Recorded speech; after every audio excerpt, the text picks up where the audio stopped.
빌립보서 3장 1절에서 11절입니다. 키워드는 가장 고상한 지식, 주 안에서 기뻐하라, 은혜의 크기입니다. 끝으로 나의 형제들아, 주 안에서 기뻐하라. 너희에게 같은 말을 쓰는 것이 내게는 수고로움이 없고 너희에게는 안전하니라. 개들을 삼가고 행악하는 자들을 삼가고 몸을 상해하는 일을 삼가라.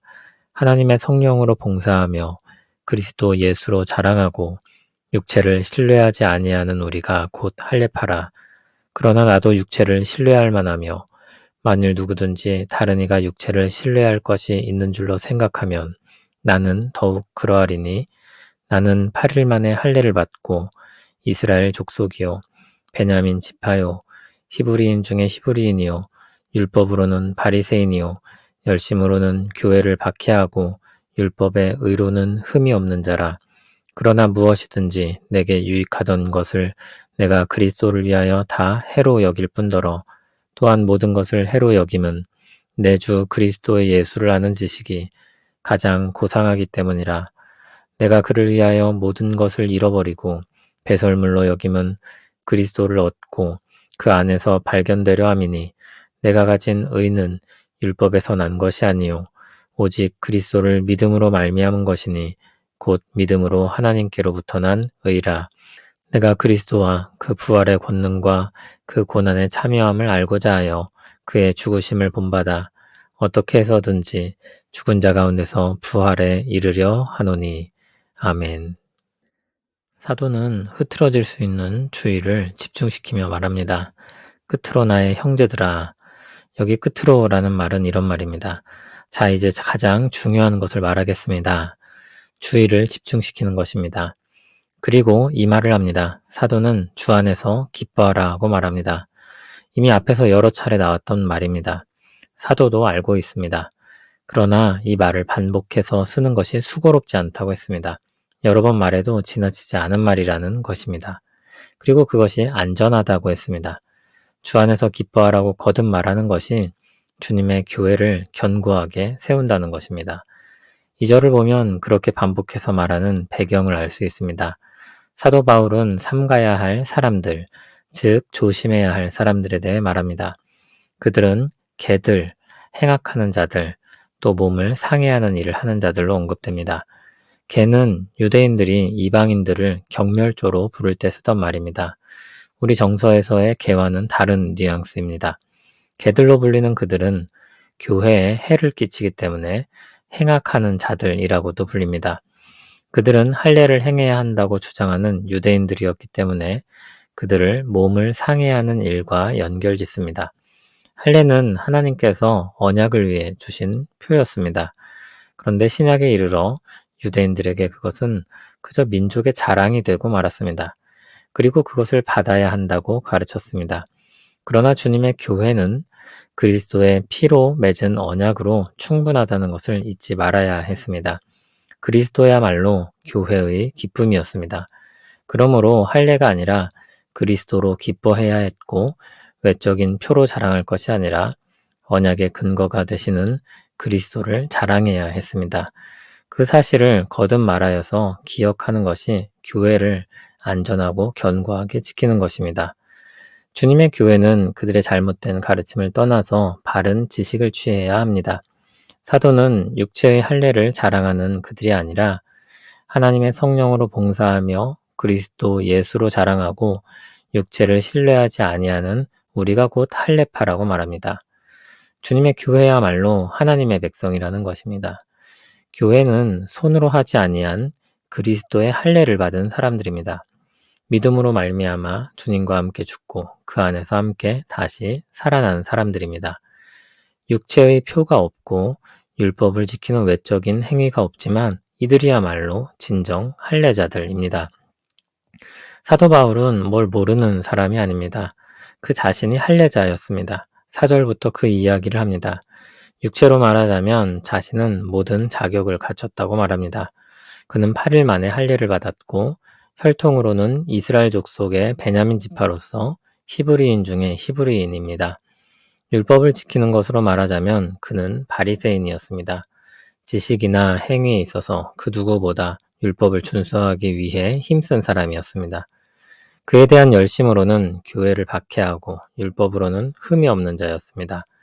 할례로 따진다면 할례파라고 주장하는 사람들은 사도 바울 앞에서 아무것도 내세울 수 없을 것입니다.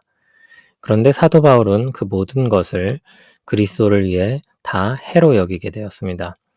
이전에는 그것이 그에게 유익하다고 여겼는데 이제는 해로운 것으로 여겨집니다. 그렇게 된 것은 그가 그리스도 예수를 아는 지식을 얻었기 때문입니다. 그리스도 예수를 아는 지식은 사도 바울에게 극적인 변화를 일으켰습니다.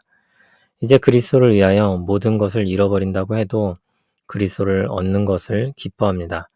그리스도를 얻는 것과 비교하면 그 전에 그가 추구하던 것들은 모두 배설물과 같습니다.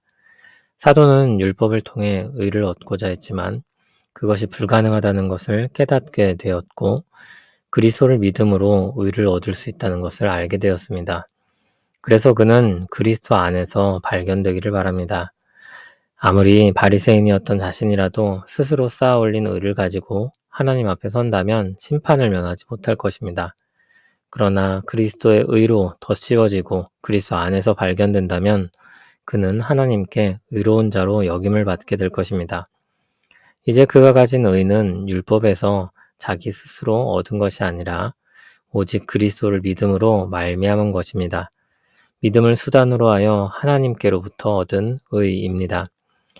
가장 온전하고 하나님께 인정받을 의를 얻은 것입니다. 그러므로 그는 그리스도 예수를 아는 지식을 가장 고상하게 여깁니다. 율법의 의를 버리고 그리스도의 의를 취합니다. 그는 부활의 권능과 그 고난에 참여함을 알고자 합니다. 예수 그리스도 안에서 의롭게 여겨져서 생명의 부활을 얻은 사람임을 알고 그리스도 안에서 그리스도와 함께 기꺼이 고난받기를 감수하는 것입니다. 가장 가치 있는 것을 위해 다 버리는 것입니다. 그가 오늘 모든 것을 버리더라도 그리스도 안에 참되고 영원한 것이 있으므로 그는 모든 것을 얻게 될 것입니다. 그는 가진 것을 다 팔아버리고 보물이 있는 밭을 산 사람입니다. 그리스도와 연합하여 부활의 권능을 얻은 사람은 그리스도와 함께 고난도 받을 것을 알기에 그 고난에 기꺼이 참여합니다. 그가 알기를 바란다고 말하는 이유는 지식으로 알 뿐 아니라 경험적으로도 알기를 바라기 때문입니다. 다시 말하면 그렇게 살기를 바란다는 것입니다. 주 안에서 살아가기를 바란다는 것입니다. 죽은 지식으로 아는 것에 그치기를 바라지 않고 살아있는 지식으로 알고 행하여 그 유익을 얻고자 하는 것입니다. 그는 죽은 자 가운데서 부활에 이르기를 간절히 원합니다. 부활 역시 살아있는 그의 지식이 되어 누려지기를 바라는 것입니다. 주 안에서 기뻐하라고 했습니다. 주 안에서 주어진 구원이 그 무엇보다 값지기 때문입니다. 할례파 사람들이 와서 그들은 할례를 했고 율법을 잘 지키고 있으니 더 나은 신앙을 가지고 있는 것처럼 선전했습니다. 그러나 주님의 교회는 그런 말에 흔들릴 필요가 없었습니다. 그들이 가진 외적인 조건들은 하나님 앞에서 아무것도 아니며 그들에게 없는 그리스도는 하나님 앞에서 모든 것이기 때문입니다. 그들은 더 낫지도 우월하지도 않았습니다. 그들이 자신들의 행위가 하나님께 받아들여질 것으로 기대한다면 오히려 그들은 위태롭습니다. 사도는 양쪽 모두를 경험했던 사람으로서 그들의 허상을 폭로하고 교회가 가진 보물을 깨닫게 합니다. 그들이 가진 자랑은 허상입니다. 하나님 앞으로 가면 사라져버리고 말 것입니다. 풍선에 바람이 들어가 있으면 커 보입니다. 그러나 바람이 빠지면 아주 작습니다. 마치 그것처럼 사람이 자랑하는 것들이 하나님 앞에서 아무것도 아닙니다. 그래서 그들이 아무리 대단한 열심을 가지고 하나님 앞에 나아간다고 해도 의롭다 여겨지고 칭찬을 받는 것이 아니라 심판 아래에 놓이게 될 것입니다. 그들은 헛된 것을 붙잡고 있습니다. 한편 신자들은 그리스도를 가지고 있으니 모든 것을 가진 사람들입니다. 그것을 잊지 말아야 합니다. 우리 자신에 대한 세상의 평가가 어떻든지 우리가 믿음으로 주 안에 있다면 기뻐해야 할 것입니다. 그리스도가 모든 것임을 믿는다면 얼마든지 기뻐할 수 있을 것입니다. 복음의 은혜가 얼마나 큰지 안다면 그리스도께서 우리에게 주신 생명이 얼마나 놀라운 것인지 안다면 우리는 항상 기뻐할 수 있을 것입니다. 마치 로또 1등 티켓을 손에 쥔 사람처럼 그 안에 기쁨이 가득할 것입니다. 그리스도께서 우리에게 어떤 가치로 여겨지는지가 우리의 마음을 달라지게 합니다. 물론 그리스도의 가치는 무한합니다. 그러나 그것을 알고 누리는 사람이 있고 그 가치를 제대로 깨닫지 못하고 누리지 못하는 사람이 있습니다. 사도 바울은 모든 신자들을 향해 그리스도께서 우리에게 가장 가치 있으므로 주 안에서 기뻐하라고 말합니다. 우리에게 주어진 은혜가 이루 말할 수 없이 크다는 것을 거듭해서 이야기합니다. 우리가 받은 은혜의 크기를 말하기 위해 사도 바울은 부활의 권능을 이야기합니다.